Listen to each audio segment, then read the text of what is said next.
वेद्यो यज्ञेशा पुराणपुरुषोत्तमः जानकीवल्लभा श्रीमान् अप्रमेश्वमेधादिकं पुण्यं सम्प्रातोति न संशयः। रामं दूर्वादलश्यामं पद्माक्षं पीतवाससं सुवन्ति नामभिर्देवैर्नथे संसारिणो नरः।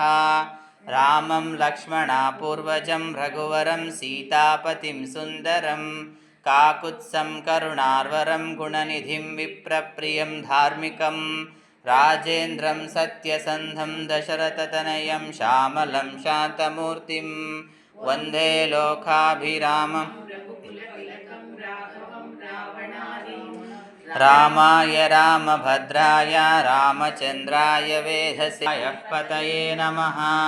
श्रीराम राम रघुनन्दन राम राम श्रीराम राम भरताग्रज राम राम श्रीराम राम रणकर्कश राम राम श्रीराम राम सा स्मरामि श्रीरामचन्द्र चरणो वचसा गृह्णामि श्रीरामचन्द्र चरणो शिरसा नमामि श्रीरामचन्द्र चरणो शरणं प्रपद्ये।